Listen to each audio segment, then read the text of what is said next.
That life you always wanted, but you didn't know. 'Cause you didn't know. Hello and welcome to the Kalamazoo Church of Christ podcast. Thank you so much for listening. We're a startup church we just planted in September 2020. And at the Kalamazoo Church, we believe that Christianity is done best when it is done together. And so if you live in the Kalamazoo area, we would love to connect. Be it coming to a Sunday service, one of our small groups, or even just grabbing coffee with a member to learn more. You can visit kalamazoo.church in order to do that. We pray that you are inspired by what you hear today. James 3 will be there in a minute. Just wanted to welcome you all to 2021. I'm excited for what 2021 has in store. Not to say much. I felt even through a lot of 2020 that there was a lot of good stuff happening, and there's certainly some frustration, but a lot of really, really, really good stuff happening. If you were one of those people who prayed for a white Christmas, I blame you. So maybe it's a good thing for you, not as much for me. But it's fine. We live in Michigan, right? What do we expect? We don't really have much of a choice or an option, and that is okay. There's a big game on today. The Green Bay Packers are playing for the opportunity. If they win, then they get a first round bye in the playoffs. And so I'm really excited about that. I'm super excited. Now the game is at 4:25, but I'm actually really excited because there'd be a lot of times during church where when I was in the central time zone, church starts at 10, but football starts at noon, right? And so sometimes you know that it goes a little bit too late. There's too many people talking, or maybe there's a leaders meeting right after church, and it's 1:30, 2 o'clock, and you already missed most of the time. And so I feel really actually excited to be in the Eastern time zone all this year for many reasons, yes, but that's one of them. It's a little thing, but that's one of them. And then on top of that, the Packers play at 4:30, so it doesn't really matter. But I was just thinking about it, and I was like, I'm just excited for that reason.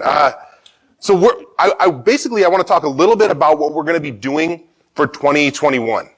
And I just have a 4-month, this is just the 4-month focus. So we're going to do 2 more of these throughout the year at the end, one at the end of April, and then one at the end of, you do the math, I forget, maybe at the end of September, August. There you go. So, but from now until the end of April, our focus is going to be on selflessness. That's the title of this 4-month bit is selfless. And we're going to be talking about what it looks like to be individuals who are extremely selfless. Just for this month, we're going to be talking about selfishness though. And so if we understand what selfishness is, then we're going to better understand how to be selfless people. At the end of this month, the goal is to be able to identify the selfishness in our hearts and then the subsequent actions that happen after what goes on in our hearts, and then to grow in our hatred for where this sin shows up in our lives. If we're able to grow in our hatred of selfishness, then we're going to become individuals who are less entitled, more engaged in evangelism, and more humble in one another discipling relationships. Once the focus is off of us, we're going to be those who pray more fervently, connect with God more thoughtfully, and operate with much more clarity. And so it's a big goal to come out with at the end of January, but I just have to believe that if we become those who truly hate our sin in this way, the sin of selfishness, then we're going to be those who are able to better as Christians. I would say that selflessness is the cure to virtually all of life's problems. It is the cure to virtually all of life's problems. And I'll share with you why I say that. Actually, it's not me saying it. It's actually the Bible that's saying it over in James 3. But to better go about this on a monthly basis, we're going to have different challenges that we can hold each other accountable to. And then on top of that, there's going to be just weekly scriptures that we can, as we start off every morning, it'll be just short little stuff, usually from the lesson that week, that we can hold ourselves. And you think about what would happen if at the end of this whole year, we decide that every week we're going to memorize one scripture. Well, you have 52 new scriptures that you have literally in your tool belt to pull out and to use, stuff that's sitting with you in your mind and just infiltrating your heart. And then think about this monthly challenge. Some of them are going to be on personal, like sharing, and some of them are going to be just on prayer, and some of them maybe even on fasting or different ways to connect. All this stuff. If we decide that we're going to be people who just embrace that, I have to believe we're going to become more of the type of people that God really, really wants us to be. So we're over here. We're in James 3. The title of the lesson today is The Selfishness Problem. Give careful thoughts. So we're going to look at here at just how big of an issue this is. Certainly, it's an issue on a macro level. I would say it's an issue in your life and mine, just even how we view in our thoughts. It says, we're going to start in verse 13. It just says, who is wise and understanding among you? Let them show it by their good life, by deeds done in the humility that comes from wisdom. But if you harbor bitter envy and selfish ambition in your hearts, do not boast about it or deny the truth. Such wisdom does not come down from heaven, but is earthly, unspiritual, demonic. For where you have envy and selfish ambition, there you find disorder and every evil practice. But the wisdom that comes from heaven is first of all pure, then peace-loving, considerate, submissive, full of mercy and good fruit, impartial and sincere, peacemakers who sow in peace reap a harvest of righteousness. I'll pause here. There's this, honestly, the whole book of James. I've talked to so many people, so many men really, and say, what's your favorite book? And it's kind of a joke, right? That everyone, virtually every guy, so many men just say, oh, James is my favorite book. And you ask, well, why is that? What is there in James? Well, I think there's a few things. One, it puts things very plainly. Two, it just hits you right in the gut. There's just some meat here that you have to sit with, but there's stuff that right away you're like, I know that I don't measure up to it. You know, the Bible, the author here, he says that if you show me somebody or you show me envy and selfish ambition, I am going to show you every evil practice. So this is why the idea of selflessness is so vital. Again, if we become those who are selfless, then there won't be envy and there won't be the selfish ambition that sits inside of us, and there won't be evil practices either. There's this cool thing. It says that it's earthly, it's sensual, it's demonic. These are words that basically earthly would be just directly contrasting to heavenly. It's worldly. The sensual is just traits that are shared with animals, that you want to do something so you do it. And demonic, literally just from an evil spirit. This is the idea of what the wisdom in the world is. It says wisdom from heaven, it's humble, it leaves a good life, it's pure, it's peace-loving, it's considerate, it's submissive, it's full of mercy and good fruit, it's impartial and sincere. That's what I want to be a part of. This is the solution to all of life's problems.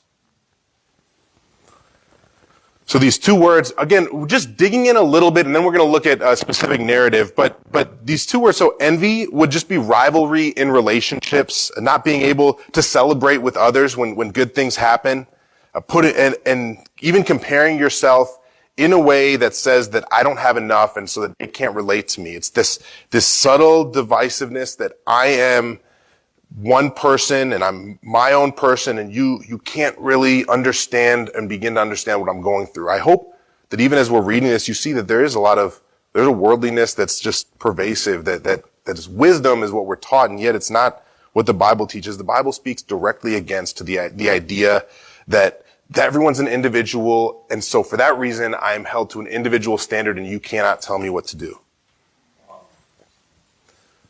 Selfish ambition it's propping yourself up. It's literally this word, hear me now, it's written in other places and in this time period that would be in an effort to basically posture yourself in an effort to take office.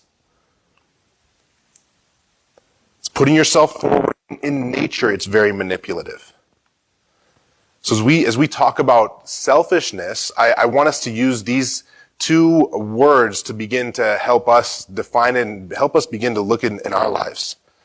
These certainly, guys, I think these are points of reflection, and it's a continual basis thing. There's some, there's some sins. I think that the older you get, or maybe the more mature you get in some ways, they actually become a little bit easier to run away from. Like the idea for me of going to a club and, getting, X, Y, and Z and just like that doesn't really appeal to me much anymore. So there's sin, maybe you have many others that you kind of graduate out of or sins that you just kind of mature out of. I would say selfishness is definitely not that. It's something that as I'm viewing it, it has to be babysat. I couldn't just babysit Jordan for a short period of time and give her a high five and say, well, I've babysat her, and then go and go run errands, right? Wait, no, you need to pay constant attention. Even in the morning, I'm barely awake. She's fired up. And Bianca and me were like, oh man, we're literally, there's times we're just on the couch early, it's in the morning, we're on the couch and Jordan's just running, pretending to run around. She can't run yet, but she's crawling this, that thing, that thing. And it's constant. Then there's times where like, man, oh, she's going down the hall. Jordan, come back. But you realize though, we can't leave for any length of time and expect Jordan to be able to operate properly.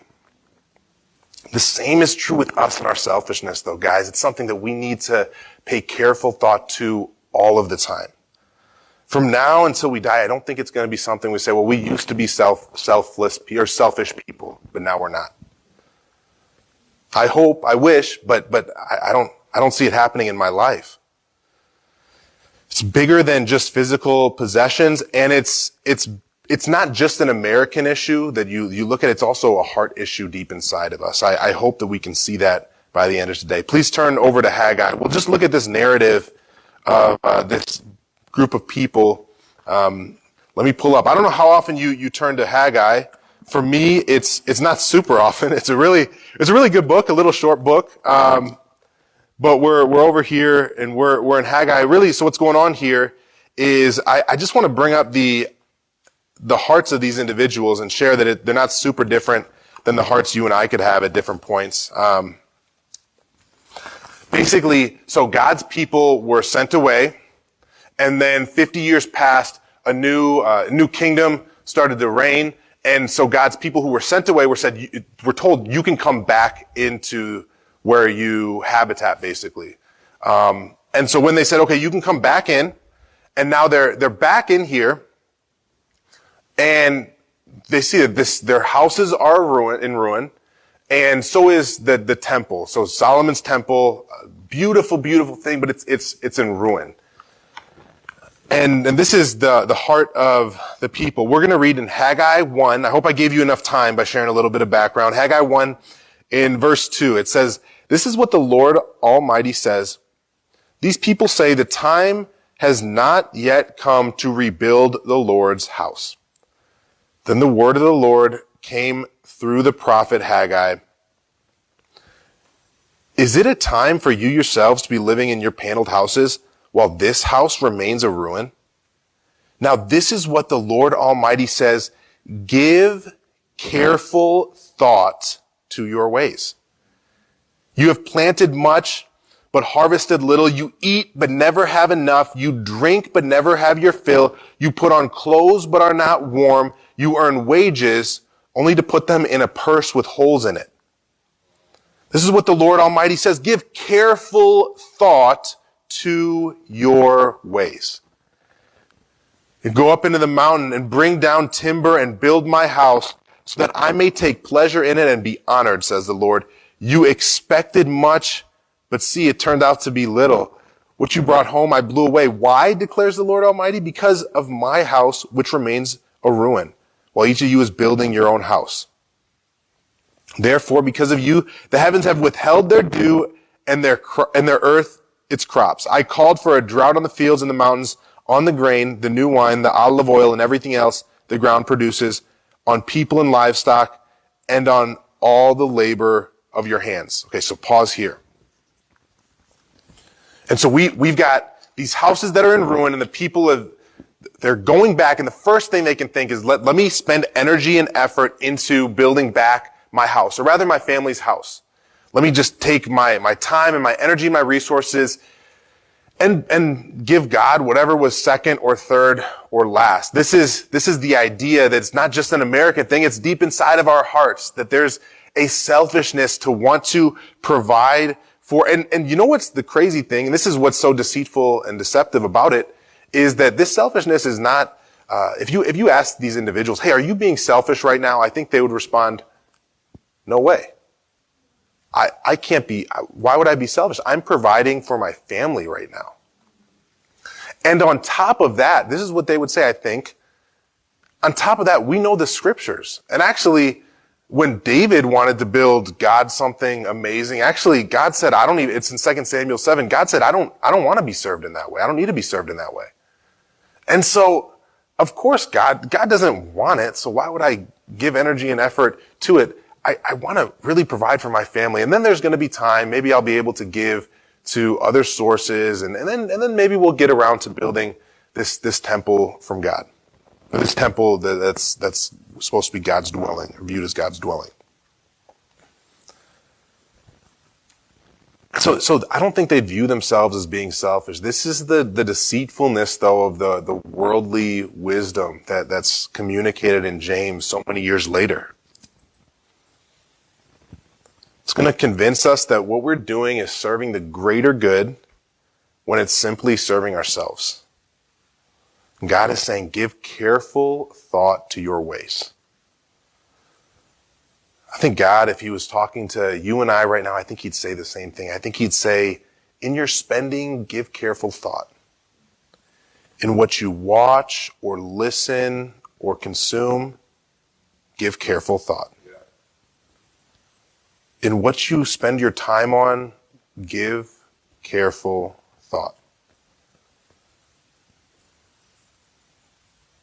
So Haggai preaches this to God's people. It's very encouraging what happens.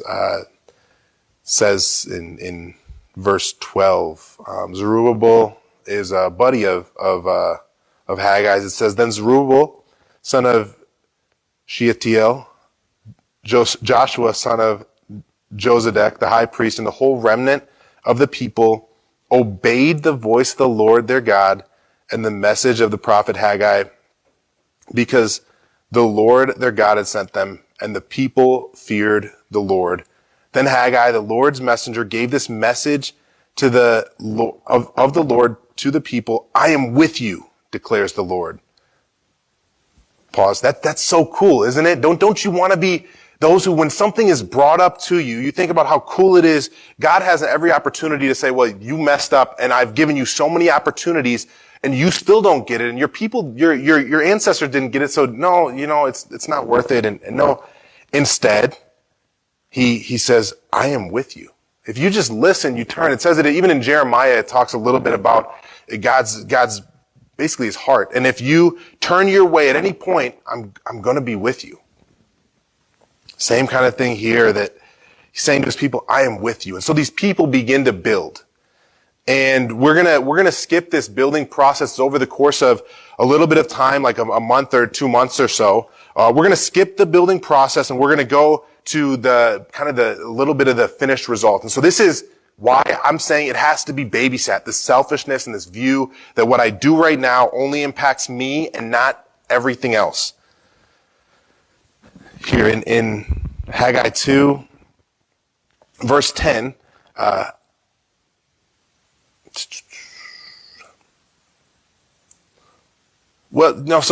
so pause here then real quick. I want to just highlight basically that this temple was not as awesome as the old temple, is what these people see. They look, and what they're seeing is not as glorious, it's not as big, it's not as inspiring from the outside eye. People coming in wouldn't be totally blown away by it in the way they were blown away by Solomon's temple.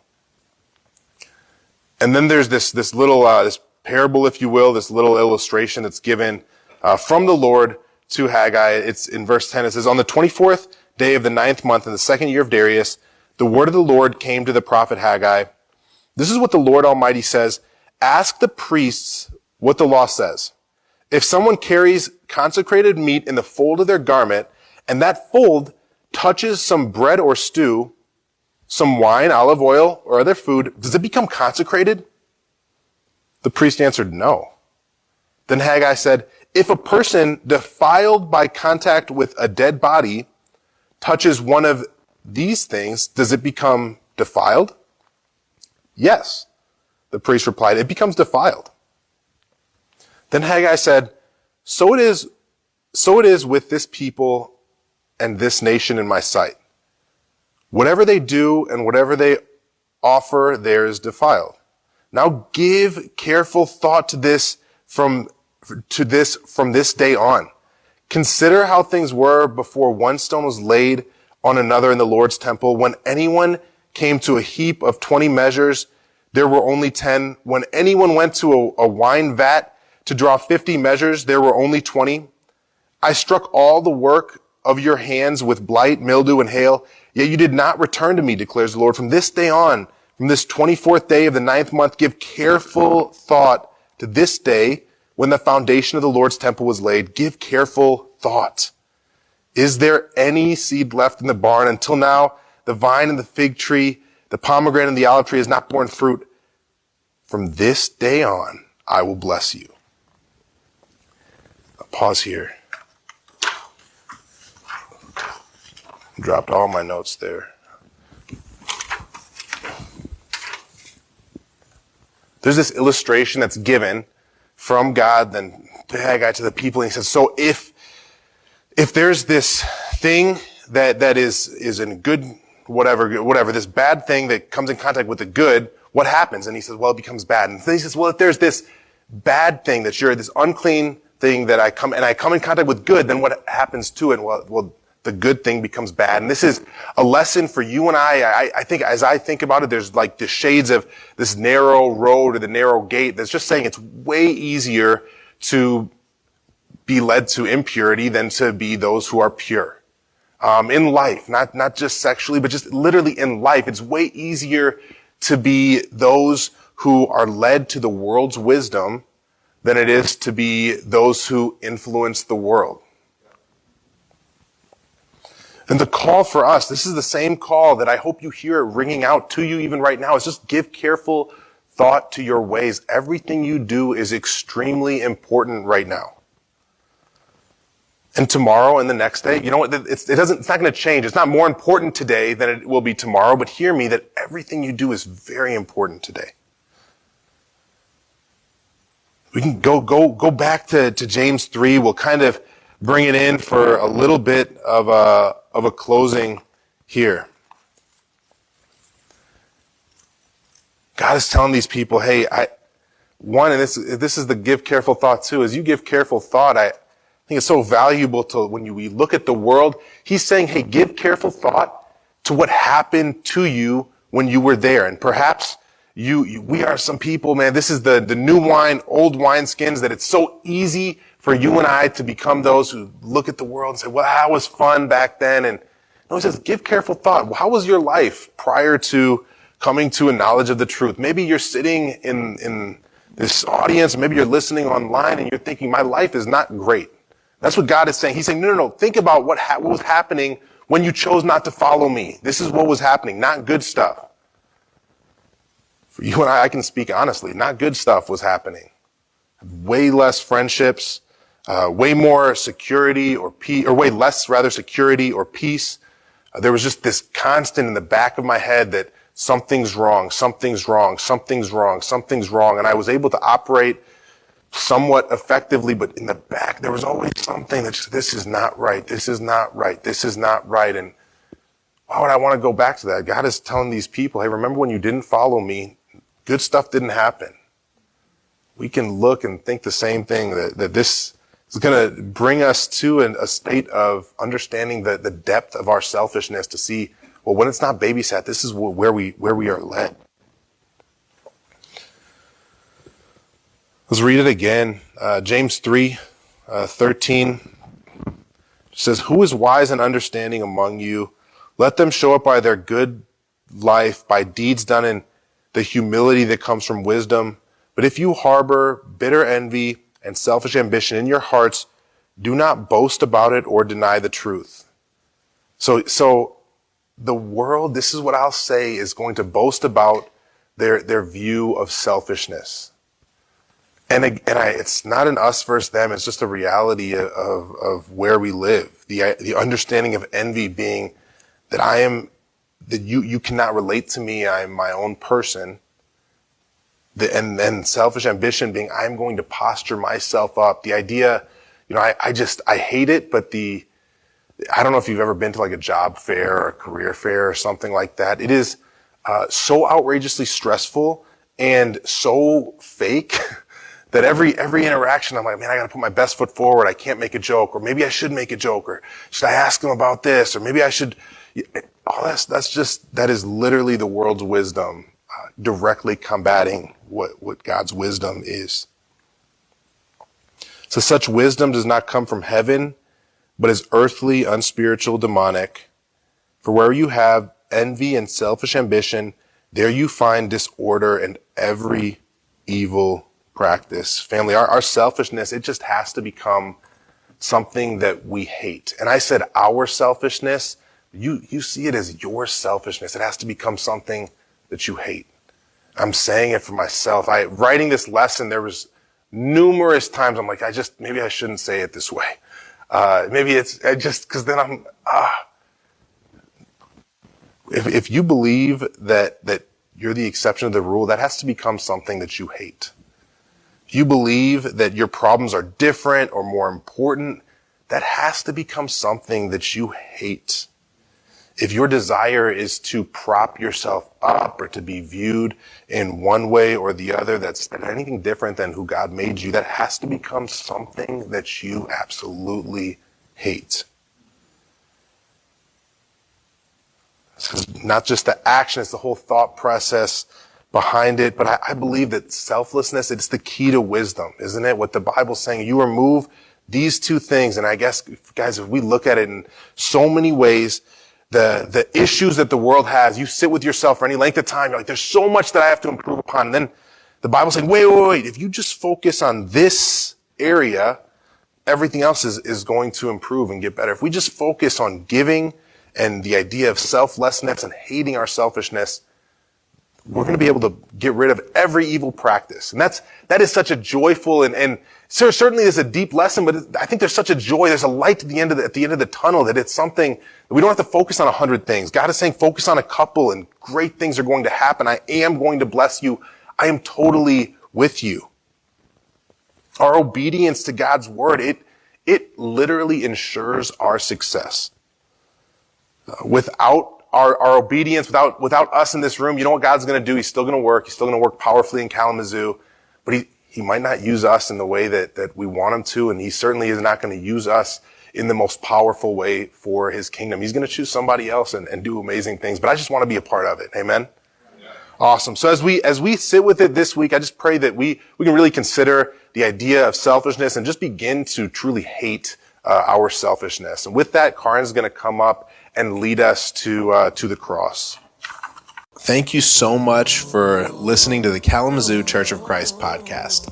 If you're in the Kalamazoo area, we'd love to get connected. Please go to kalamazoo.church and fill in your information to come to a Sunday service or any other event that we have going on. In any case, you'll be hearing from us next week.